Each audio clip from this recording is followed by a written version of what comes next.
2 अक्टूबर को नवी मुंबई इलाके में एरोली सेक्टर 8 के पास एक बस में भीषण आग लग गई। सूचना मिलने पर आग बुझाने के लिए दमकल की गाड़ियां मौके पर पहुंची। घटनास्थल के आसपास कई लोगों को इकट्ठा होते देखा गया, जबकि अग्निशमन को आग पर काबू पाने के लिए कड़ी मेहनत की। आग के कारण क्षेत्र में यातायात भी बाधित हुआ। अधिक जानकारी की प्रतीक्षा है।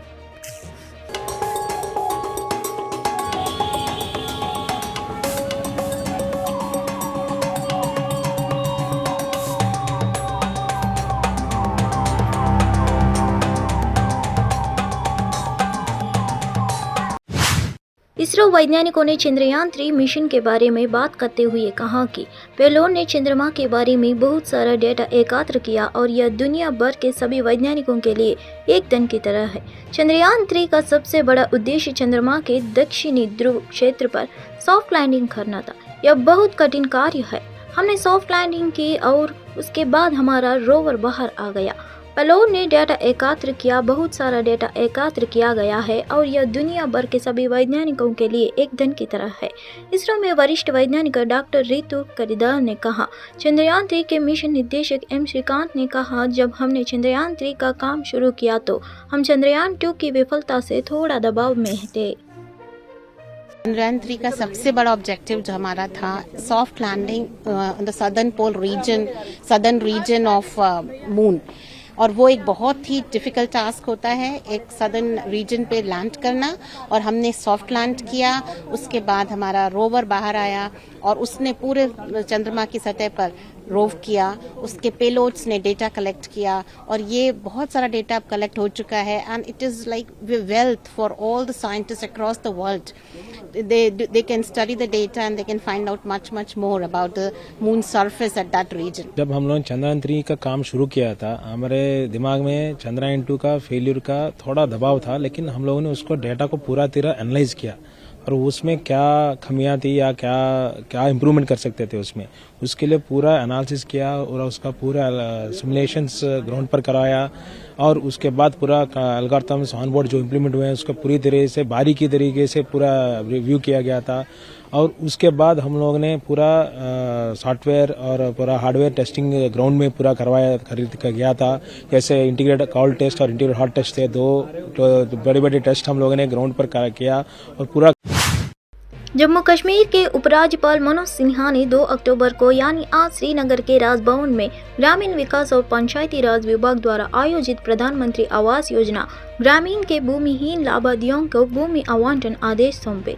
गांधी जयंती के अवसर पर भूमि आवंटन आदेशों के लिए पूरे जम्मू कश्मीर से कुल 2045 भूमिहीन PMIG लाभार्थियों की पहचान की गई। LG सिन्हा ने केंद्र शासित प्रदेश की ग्राम पंचायतों में लेन देन के भूमि UPI मोड को अपनाने कैशलेस पंचायत का भी उद्घाटन किया। बड़ी प्रसन्नता की बात है कि जम्मू कश्मीर के सभी ग्राम पंचायतों ने ODF प्लस का दर्जा हासिल किया है और देश में सर्वोच्च स्थान पाया है। माननीय प्रधानमंत्री जी ने भी इसे ट्वीट करके जम्मू कश्मीर के लोगों को बधाई दी है।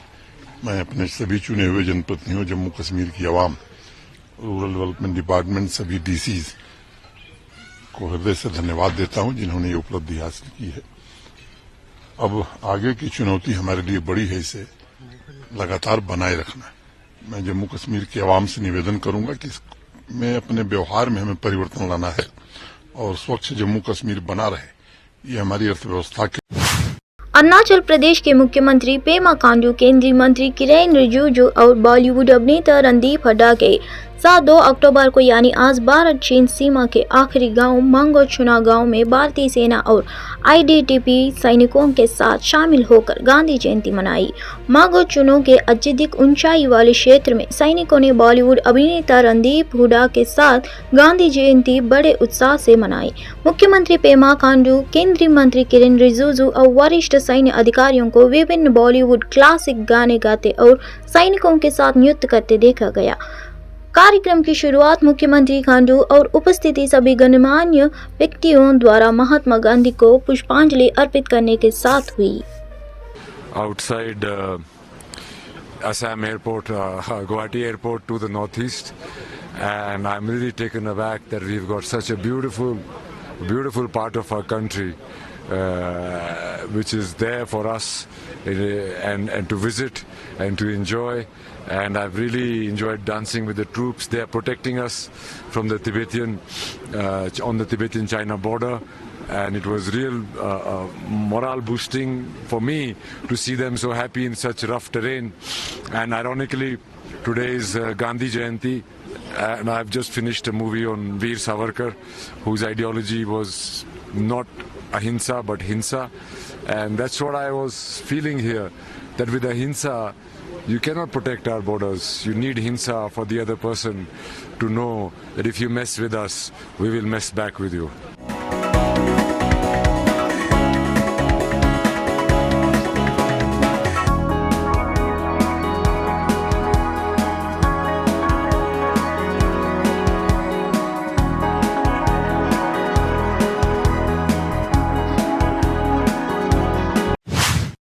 अक्टूबर को महिलाओं की 3000 मीटर स्टीपल चेन स्पर्धाओं के कांस्य पदक हासिल करने वाली भारतीय एथलीट प्रीति लंबा ने उन देशों की आलोचना की जो एशियाई खेलों में प्रतिस्पर्धा करने के लिए दूसरे देशों के एथलीटों को भर्ती करते हैं।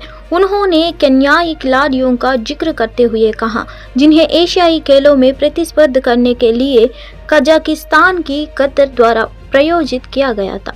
पारुल चौधरी और प्रीति ने क्रमशः रजत और कांस्य पदक जीते, जो पहली बार है कि महिला वर्ग में एक ही स्टीपल स्पर्धा में भारत के लिए 2 पदक आए। प्रतिस्पर्धियों में डेंजी जपकेमी नाम की एक एथलीट थी जो कजाकिस्तान का प्रतिनिधित्व करती थी। केन्या में जन्मी एथलीट थी। वो मतलब सबको ये चीज़ होती है कि ये हम भी ये सोच रहे थे, मैंने भी खुद में ये चीज़ माइंड की थी कि यार वो ये केनियंस है ये और ये कजाकिस्तान से आ रही है केनियन, तो हमारे माइंड में क्या केनियंस बहुत स्ट्रॉन्ग होते हैं। मेरे को बड़ी खुशी हुई है कि मैं स्ट्रॉन्ग लड़की को बीट करके आगे आ रही हूँ। वो भी केनियंस किया, वो जो लड़की कजाकिस्तान से पार्टिसिपेट किया वो केनिया की है, वो कजाकिस्तान से उसको स्पॉन्सर।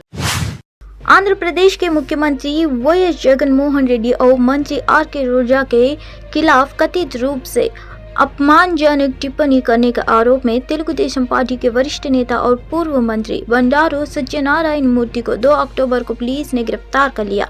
पुलिस के मुताबिक आंध्र प्रदेश के गुंटूर जिले के नगारापालेम के पुलिस स्टेशन में मामला दर्ज किया गया है। अगस्त में बाढ़ के कारण हिमाचल के शिमला में ढह गए प्लेट गर्डर ब्रिज पर सफल परीक्षण के बाद पहली टॉय ट्रेन लगभग 3 महीने बाद 2 अक्टूबर को यानी आज रवाना हुई। कल का शिमला यूनेस्को विश्व धरोहर लाइन पर 7 जुलाई को ट्रेनों को रोक दिया गया था। हिमाचल प्रदेश में सोलन और शिमला जिलों में कई स्थानों पर ट्रैक क्षतिग्रस्त हो गया। 26 सितंबर को तारा देवी तक 2 ट्रेनें फिर से शुरू की गई।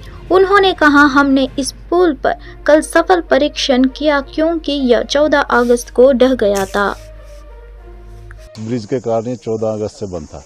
जब 14 अगस्त को फ्लड आया ना तब से बंद था और अब ये 14 अगस्त से कंटिन्यू काम चला के, बल्कि 26 से एनडीआरएफ काम कर रही थी ना, तो उन्होंने क्लियर दिया तो 26 से हमने शुरू किया, 26 अगस्त से। तो ये कल इसका ट्रायल कर दिया और कल फिट हो गया है। आज एक और फाइनल ट्रायल हुआ है।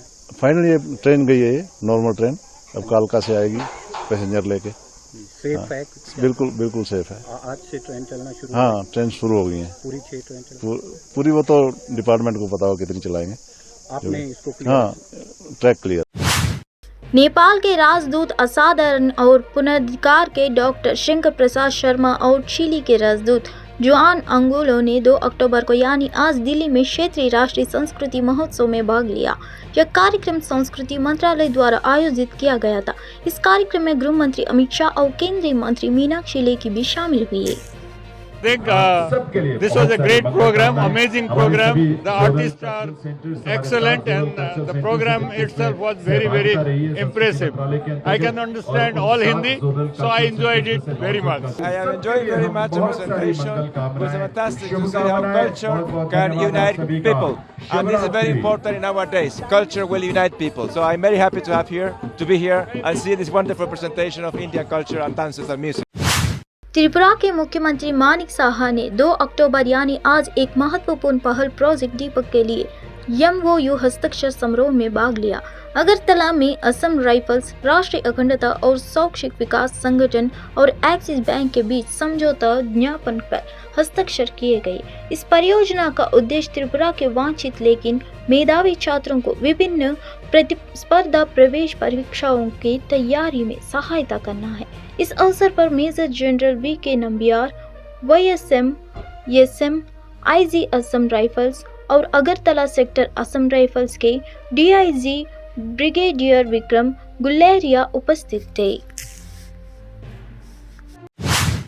तमिलनाडु के मुख्यमंत्री MK स्टालिन ने 2 अक्टूबर को यानी आज घोषणा की कि राष्ट्र के प्रति उनकी सेवाओं के सम्मान में के शिवन और मैस्वामी अन्नादुराई सहित तमिलनाडु के 9 प्रतिष्ठित अंतरिक्ष वैज्ञानिकों में से प्रत्येक को 25 लाख रुपए का नकद पुरस्कार दिया जाएगा। इसके अतिरिक्त इन वैज्ञानिकों के सम्मान में एक छात्रवृत्ति कार्यक्रम शुरू किया गया है। इसरो के पूर्व अध्यक्ष के शिवन ने राज्य सरकार के इस कदम की सराहना की और कहा कि यह तमिलनाडु के सरकारी स्कूलों में पढ़ने वाले युवा छात्रों के लिए एक बड़ी प्रेरणा होगी। इस प्रकार की व्यवस्था तमिलनाडु सरकार ने जो कुछ भी किया है वह तमिलनाडु के सरकारी स्कूलों में पढ़ने वाले युवा छात्रों के लिए एक बड़ी प्रेरणा होगी।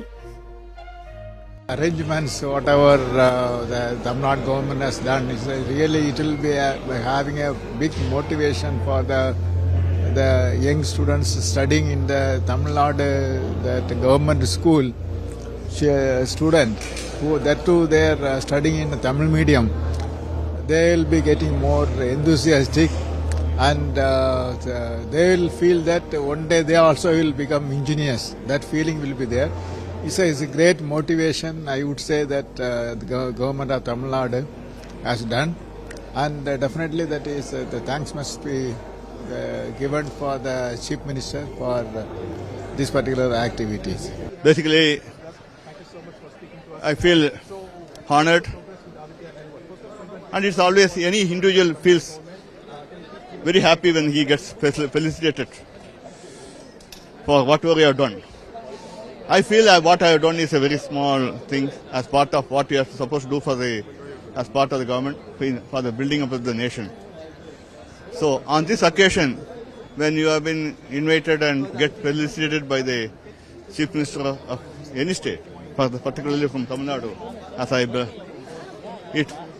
I feel privileged and feel humble, and it also gives that we have to work further harder to keep this recognition and also make sure the coming generation gets skilled properly in all this so that we become a powerful India in the manufacturing area. And also, as an Indian, you can be saying that we are so proud of not only as an Indian, but as an Indian too. First of all, we are Indian, and being a Tamilian is also a part of it, because mother tongue is Tamil. So we always learn everything in our native language, mother tongue, and then we improve upon this one. If we get developed, and this pays very well for the entire state as well as finally to the India, it's good. That's what I'm working for. What's the message for the students? Not only academics, the skill development in various areas, and whichever area you're interested in, learn it like a hobby. In a hobby, you always get interested, like some games, all those things. Develop your skill set as a hobby